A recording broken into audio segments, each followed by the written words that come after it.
네, 최창렬 용인대 특임교수 이종근 평론가와 함께 전국 상황 좀 더 자세히 짚어보도록 하겠습니다. 어서 오십시오. 안녕하세요. 예.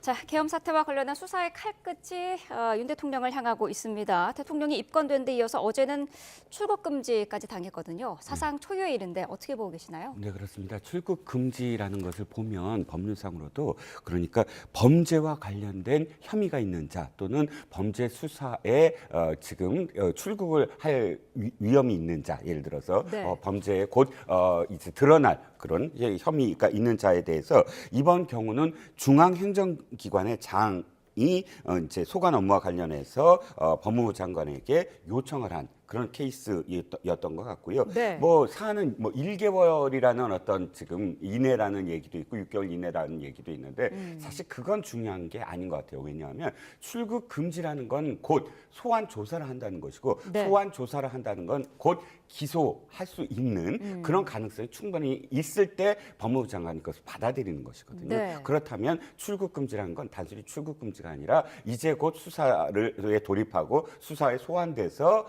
곧 기소를 다투는 그런 범죄 혐의자라고 지금 규정이 되어 있습니다. 그렇다면 우리가 초유의 사태, 즉 현직 대통령이 내란과 외환 이유 이외에 불소추 특권이 있는데 바로 우리는 그냥 헌법 조문상으로만 내란 외환을 받지 실질적으로 내란죄에 적용되는 혐의자가 될 줄은 정말 뭐 상상도 못한 일이었죠. 네, 특검이 작동하기 전에 어쨌든 좀 성과를 내려는 검찰의 모습이 보이기 때문에 말씀하신 그런 강제 수사 가능성을 이번 주에 있을 수도 있다 이렇게 볼 수도 있을까요?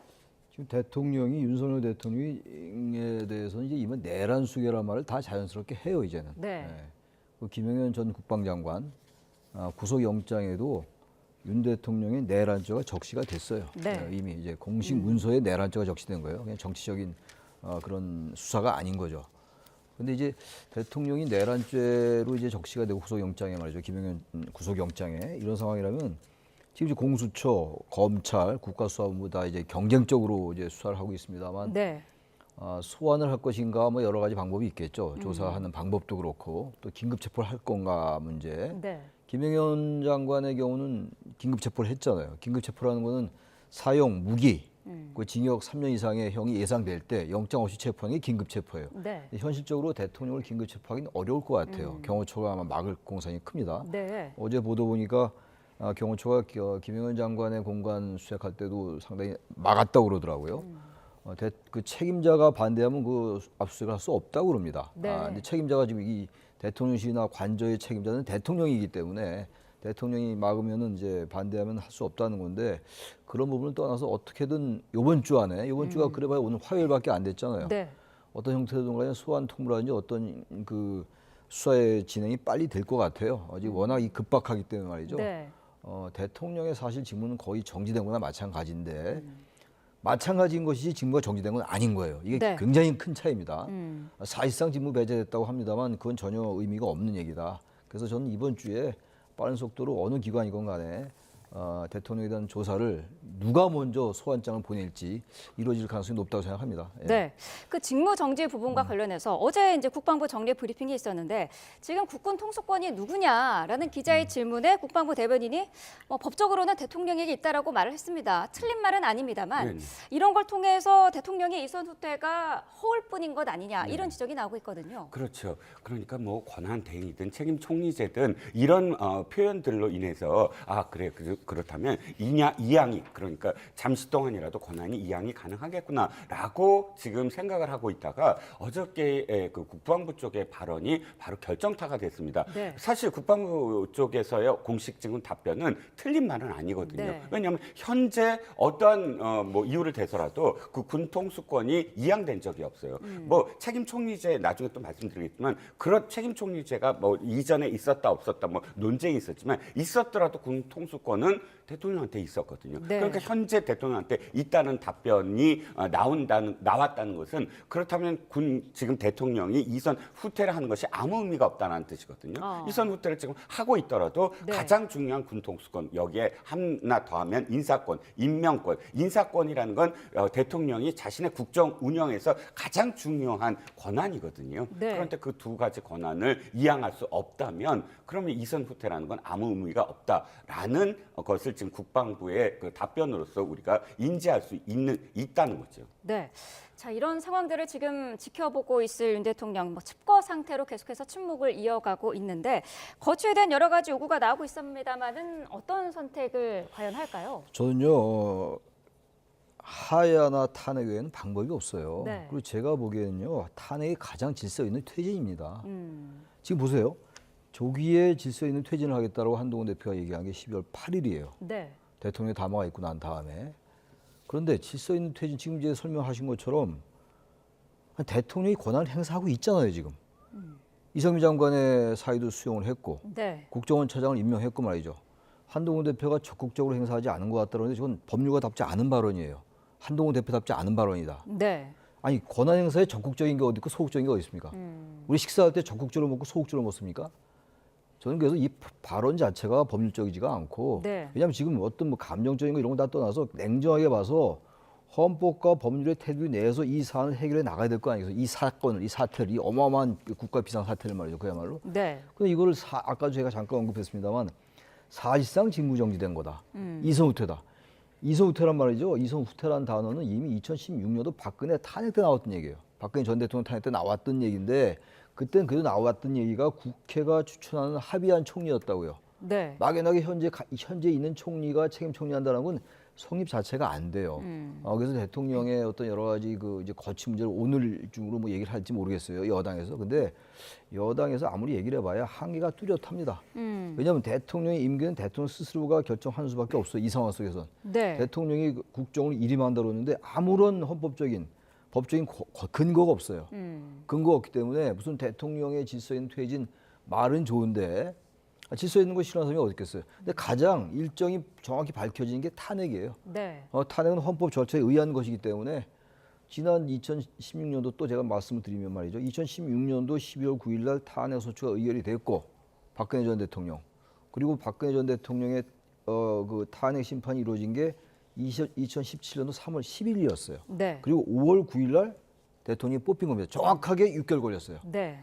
정확하게 6개월 동안 가서 새 대통령이 선출된 거였거든요.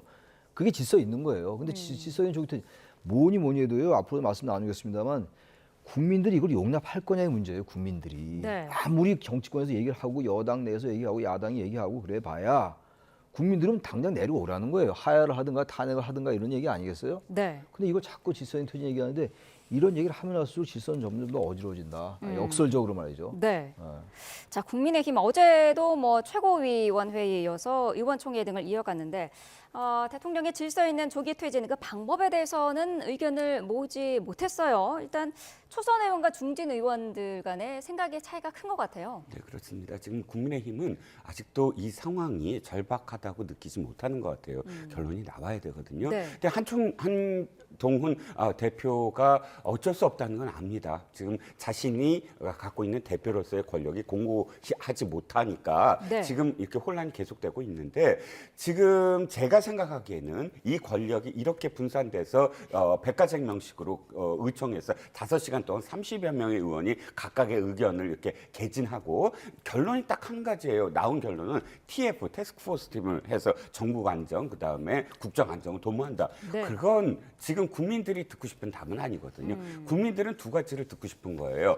언제 대통령이 퇴진하느냐. 그리고 어떠한 방법으로 퇴진하느냐. 그러면 다음에 어떤 스케줄이 어떻게 되느냐. 그러니까 대선의 스케줄이 어떻게 되느냐. 네. 이걸 왜 듣고 싶냐면 예측 가능한 앞으로의 미래를 바라보고 싶거든요. 네. 그런데 국민들은 오늘 오후도 어떤 일이 벌어질지 모르는 상황이에요. 그러면 집권 여당이면 아무리 소수당이라도 그것을 국민들이 불안해하고 국정이 불안정하다는 걸 깨닫는다면 네. 결론을 내줘야 되거든요. 그렇다면 한동훈 대표에게 힘을 완전히 실어줘서 한동훈 대표가 어떤 안을 갖고 오면 거기에 대해서 받아들일 건가 이런 어떤 순서가 있어야 되는데 한동훈 대표가 뒤로 물러서서 여러분들의 의견만 듣겠습니다라는 이야기를 했고 의견은 또 중진은 중진대로 친윤은 친윤대로 친한은 친한대로 각각 다른 초선은 초선대로 각각 자신들의 어떤 생각만 딱 얘기하다가 가장 합의를 볼 수 있는 게 TF 태스크포스로 결론을 거기서 고민해보자 이렇게 돼버렸거든요. 네. 그렇다면 어저께의 그 상황은 집권 여당이 완전히 난맥상이구나 있다라는 거를 국민들한테 보여준 결과밖에 없었다는 겁니다. 네. 자, 한동훈 대표 첫 번째 탄핵안 표결은 막았습니다만 오는 토요일에 두 번째도 막을 수 있겠느냐 이 부분이 관건인데 투표에는 참석해야 되는 거 아니냐 이런 당내 그 초선 의원들의 의견도 있었던 것으로 지금 전해지거든요. 과연 그 의원들이 투표장에 들어가는 것조차 막을 수 있을까 그런 분위기가 감지되기도 하는데요. 만약에 이번에도 토요일 날 탄핵 표결하겠다는 거 아니에요? 네. 이번에도 이번 14일 토요일에도 지난 토요일처럼 일이 벌어지면 국민의 문 닫아야 됩니다.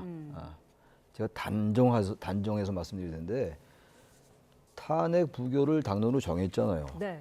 근데 무슨 명분으로 지금 내란 수결하고 대통령에 대해서 수사기관이 적시한 상태인데 근데 무슨 명분으로 또 다시 퇴장을 할 수 있을까요? 퇴장은 못할 것 같고 만약에 못할 것 같은데 이 상식과 이 지금 당위를 무시하고 말이죠. 또 다시 퇴장까지 하고 이렇게 한다면 지난주 토요일 같이 똑같은 행태면 보수는 괴멸합니다. 네. 그게 바로 보수의 괴멸이에요. 탄핵에 찬성한다고 보수가 괴멸되는 게 아니고 탄핵에 반대하면 보수가 괴멸돼요. 이게 왜 제가 이 말씀드리냐면 말이죠. 전 자꾸 2016년도가 너무 생생하게 떠올라요. 그때 네. 과정이 말이죠. 박근혜 전 대통령 탄핵할 때. 네. 그때도 그래도 그때는 여러 가지 얘기가 나왔었어요. 근데 그때보다 더 악화되어 있는 것 같아요. 지금 국민의힘의 여러 가지 생각들이. 그때 네. 그 분당이라도 했었어요. 그래도. 그 분당이 물론 보수가 괴멸한 보수가 이제 정권을 뺏기는 이유가 될지 모르지만 지금 국민들은 말이죠. 어제도 여의도 집회가 만만치가 않더라고요. 탄핵 될 때까지 하겠다는 거 아닙니까? 네. 그게 현실이에요. 근데 지금 전 국민의힘이 참 생각이 참 부족한 정당이라고 느끼는 게 의원총회에서 무슨 얘기가 나올 수 있겠어요? 무슨 얘기가. 대통령이 벌인 일인데 근데 이 당에서 그걸 어떻게 그걸 수습합니까? 대통령이 결단을 내려야 결단을 된다는 내릴 수밖에 말씀이신가요? 없어요. 그건 다시 말하면 하야되면 바로 이제 대통령 선거를 60일 이내에 치러야 되죠. 네. 근데 지금 다들 얘기는 대통령이 하야할 생각은 없다는 거잖아요. 그럼 헌법 절차대로 진행되는 거예요. 그리고 네. 언제 퇴진하는 걸 이제 TF를 해서 만들겠다는데 언제 퇴진하는 걸 대통령이 밝히는데 그걸 국민들이 믿겠냐고요. 내년 3월에 한다? 기다릴 수 있을까요, 국민들이? 아, 이건 당위를 떠나가지고 현실 존재론적인 얘기를 하는 거예요, 제가. 내년 3월에 하겠다. 정확하게 밝혀요. 이게 조기 퇴진인데 조기라는 게 날짜가 안 정해지니까 불안하다, 예측 불가능하다. 그러니까 빨리 예측 가능한 정책점을 밝혀라. 밝혀요, 그래. 내년 2월에 하겠다. 내년 3월에 하겠다. 예를 들어서. 네. 근데 그 국민들이 받아들이겠냐 이런 거예요. 그게 현실 아닙니까? 네. 그래서 저는 이 당도 어려움이 있죠, 지금. 그거 왜 모릅니까? 다 알죠. 갑자기 일이 생겼는데 이거 수습은 해야 되고 수습은 안 되는 거고 말이죠. 네. 원천적으로 안 되는 상황이라서 그렇다 하더라도 이럴 땐 국민의힘이 문제가 어려울 때 말이죠. 초심으로 돌아가는 수밖에 없어요. 가장 네. 원론, 정도로 돌아가는 수밖에 없다고 봅니다. 김용태 의원은 여당이 특검법을 추진하자라는 얘기도 나왔어요. 이 부분은 가능성이 있다고 보시나요? 자, 지금 일단 민주당이 잘못하고 있는 게 한 번 지금 승기를 잡았다라고 생각을 했는지 모든 것들 다 쏟아내고 있거든요. 네. 민주당이 뭐 여러 가지가 있지만 특검도 상설 특검 따로 또 일반 특검 따로 동시에 지금 본회의를 통과시키겠다는 거예요. 네. 이건 그냥 공격적인 어떤 그런 그 입장에 불과하지 실제로 특검으로 이 정국을 좀 가라앉혀보자, 혼란 수습하자 이런 뜻이 아니거든요. 네. 저는 김용태 의원의 발의가 굉장히 제안이 중요하다고 생각을 합니다. 네. 지금 특검이 지금 3년 동안 거의 3년 동안 이 정부에서 여야 합의가 한 번도 없었어요. 네. 그런데 중요한 건 여당 입장에서는 야당에 협상할 수 있는 어떤 부분이 있어야 돼요. 그러니까 질서 있는 퇴진이라고 표현을 한다면 야당이 들을 수 있는 협상을 들을 수 있는 무엇인가가 있어야 되거든요. 물론 특검 갖고는 안 되죠. 예를 들어서 개헌을 한다 그러면 개헌이 야당한테 어떤 점에서 유리하다. 4년 중임제 포함을 해서 네. 그런 것들을 야당이 아 그래 그럼 이걸 받아들이면 우리가 유리하다라고 생각할 수 있는 안을 내놔야 되는데 그 중에 하나가 저는 특검이라고 생각을 하거든요. 누가 특검을 하든 상관은 없어요. 예를 들어서 야당이 특검을 한다 그러면 여당이 받아주면 돼요. 그럼 협상하자. 네. 그러니까 야당이 그래 최초로 그러면 한번 협상을 해서 협상을 한 걸 통과시켜 보자라는 의미가 있잖아요. 네. 지금 김용태 의원이 이야기한 건 우리가 발의한다 안 한다가 아니라 특검에 대해서 전향적으로 여당이 접근해야 된다. 그래서 그 야당을 포함해서 국민들에게 지금의 여당이 대통령을 옹호한다거나 그 여죄 여부를 뭐 낮게 생각한다거나 그게 아니라 굉장히 중하게 생각하고 이것은 그야말로 더군다나 한 가지 더 있죠. 모든 세기 수사기관이 너무 경쟁을 벌여서 네. 이것을 지금 정돈할 필요가 있어요. 근데 정돈해야 되는 건 저 집권 여당 내지는 여권이 해야 되는데 여권이 지금 수습의 주체가 될 수 없으니까 네. 지금 상황에서는 이걸 정돈하는 건 특검이에요. 특검을 함으로써 이 세 수사기관의 어떤 뭐 서로 경쟁해서 중복이 되는 것들을 어느 정도 정돈할 수 있으니까 저는 김용태 의원의 이 발언은 굉장히 유의미하다라고 생각을 합니다. 네, 특검에 대해 그 필요성에 대해서 유의미하다라고 언급을 해주셨는데 교수님은 어떤 의견이신가요? 지금 이제 검찰, 뭐 국가수사본부, 공수처 이렇게 수사를 하고 있고 네. 아마 이 수사기관들이 열심히 하려고 할 거예요. 이제 왜 이 수사기관들이 워낙 뭐 정의로워서가 아니라 이게 과거에 성공한 구테타도 나중에 처벌받았어요. 네. 그렇죠? 그건 나중에 처벌받았죠. 이번엔 실패한 친위 구테타입니다. 실패한 친위 구테타니까 이 검찰이나 국가수사본부나 공수처가 대통령 받을 수가 거의 없을 거예요 아마. 일도 살아야 되니까. 네. 최근에 이제 검찰의 인사가 이제 전임 이원석 검찰총장을 패싱하고 인사가 있었죠. 네. 이창수 중앙지검장이라든지 검찰총장도 바꾸고 그 이제 대통령 영부인 이른바 이제 그 영부인 김건희 여사의 도이치주가 조작 사건을 봐주기 위한 거다라는 비판이 많이 있었어요. 네. 근데 지금은 그때하고 달라요. 아마 이 세 기관들이 열심히 하긴 할 텐데 이게 지금 겹칠 거라고요. 그러다 보면 구속영장 이런 것들도 법원이 발부하기 어려울 수가 있어요. 최근에 통신영장도 발부를 안 했다고요, 법원이. 워낙 중복으로 들어오니까. 네. 그래서 저는 이게 수사의 효율성이라는 측면에서 봐도 지금 이 세 기관이 굉장히 경쟁적으로 하고 있는데 특검이 출범하는 게 이건 맞아요. 네. 맞는데 이제 야당은 상설특검도 글쎄요, 상설특검도 대통령 임명을 안 하면 특검이 안 되는 거거든요. 거부권 행사하지 못하더라도 말이죠. 게다가 또 일반 특검 같은 경우도 이것도 대통령이 거부권 행사한다라고 가정할 수도 있어요. 대통령이니까. 그 이선을 건 아무 의미가 없다 이런 얘기예요. 네. 그렇다면은 김용태 의원의 생각도 일리가 있고 야당이 상설특검, 일반특검 다 여러 가지 상황하는 거 이거 비판할 수 있는 상황이 아니에요 지금. 네. 야당이 뭐 과거에 탄핵 남발한 거 저도 비판 많이 했는데 지금 그런 계제가 아니거든요. 네. 그렇다면 이건 어쨌든 간에 여야가 좀 합의해서 특검이라도 출범을 시켜서 수사 자체를 좀 이게 너무 지나치게 이 수사기관들이 경쟁하지 않게끔 하는 건 중요할 것 같은데 네. 글쎄요, 뭐 특검을 어느 기관이 하냐 이런 것들도 역시 본질은 아닌 것 같아요. 물론 대통령에 대한 수사를 하는 데에서의 효율성 때문에 네. 뭐 당연한 이제 문제 제기겠습니다만 글쎄 이것도 공허한 측면이 있다. 대통령이 결국은 진퇴, 거취를 대통령이 밝히는 것 그게 이 사태 해결의 단초가 될 수밖에 없을 겁니다 아마. 네.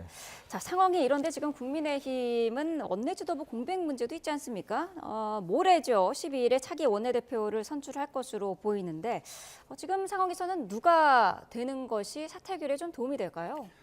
저는 수습의 주체가 일원화돼야 된다고 생각을 합니다. 네. 예를 들면 어떤 영화가 기억이 나는데 뭐 완전히 어떤 전염병 때문에 아파트가 고립이 됐어요. 그랬을 때 뭐 한 100여 명의 아파트 주민들이 우왕좌왕하는데 이 수수는 이렇습니다. 한 사람의 대표를 뽑아요. 그리고 그 대표의 리더십을 믿는 거예요. 그럼 네. 그 대표가 나서서 자리가 사람 또 만들잖아요. 그래갖고 그 어떤 협상도 하고 하면서 문제 해결을 하려는 어떤 모습이 보여집니다. 이 국민의힘의 가장 큰 문제는 당대표의 권한을 인정하지 않는 거예요, 네. 지금. 그래서 당대표가 지금 최근에도 그랬잖아요. 당론을 결정하는데 당대표는 패싱해버렸어요. 당대표는 몰라요. 근데 아무리 당론이 국회의원들이 결정하는 것이라도 네.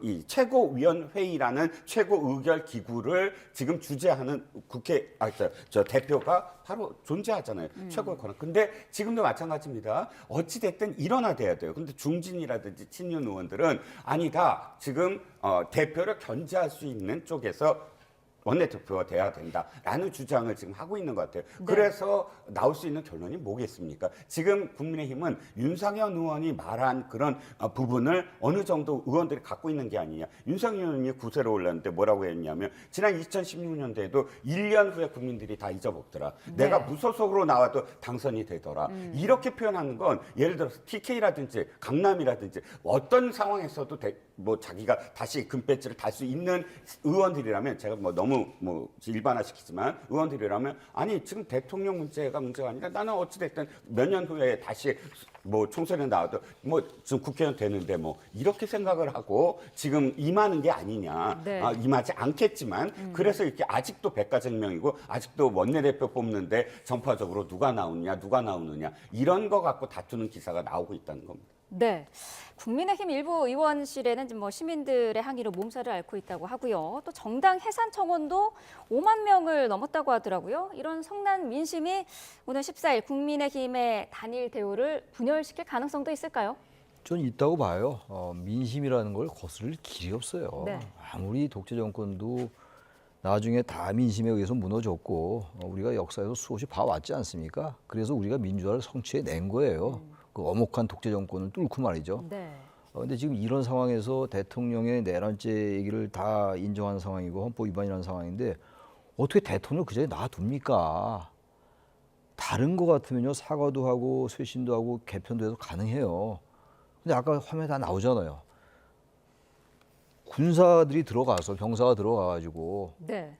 국회를 범했는데 그거를 지시한 최정점에 대통령이 있는데 그 대통령을 질서 있게 조기 퇴진시킨다고 지금 여당이 뭐 원내대표 뽑는다 안 뽑는 거 좋아요. 그래 뭐 누가 되든 이거 해결할 수가 없어요 지금 원내대표. 그건 뭐 네. 하나의 절차니까 뽑겠죠 이제 추경호 원내대표 그만두면 뭐 나경원, 성일종, 뭐 권선동 이런 분들 얘기되는데 좋습니다 그건 누가 돼도 이어서 친한 따지는 게 얼마나 무의미합니까? 공허하고.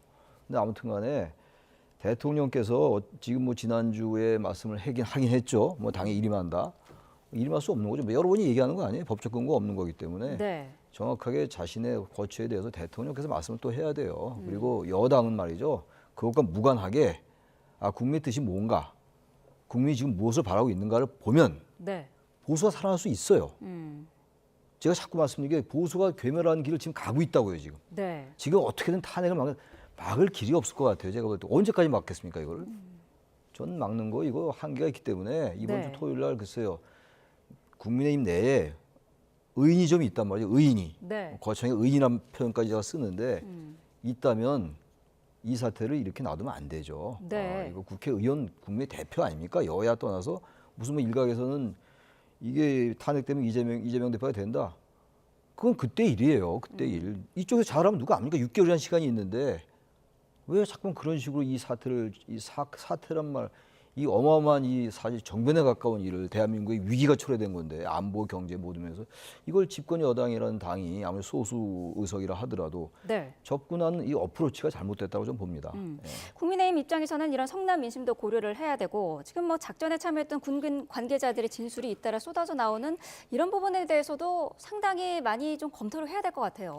그렇습니다. 지금 시시각각으로 현장에 투입됐던 지휘관들의 발언이 나오고 있고 이 발언은 거의 결정적입니다. 네. 뭐 그 전까지는 경고 차원이다 이렇게 생각을 했는데 뭐 150명을 끌어내려라라는 직접적인 지시가 있었다면 네. 지금 항변하는 측 이게 아무리 뭐 지금 뭐 그 내란죄라더라도 실패한 게 아니냐 그리고 실질적으로 투표가 이루어지지 않았느냐라고 항변하는 것도 의미가 없어요. 왜냐하면 네. 명령을 했기 때문에 그 명령을 지휘관이 직접 증언을 했기 때문에 이런 부분들은 아마도 그 지금 국민의힘 초선 의원들 특히나 지금 강북 내지는 수도권에 있는 의원들은 도저히 그 민심 그러니까 자기 지역구에 지금 나온 항의라든지 이런 부분들에 대해서 아마도 지금 고민이 굉장히 깊을 테고 이렇게 그 임시의총장에 가둬두지 않고 이번엔 투표장에 들어간다고 한다면 네. 이번엔 부결될 가능성도 굉장히 높다라고 보여집니다. 네, 알겠습니다.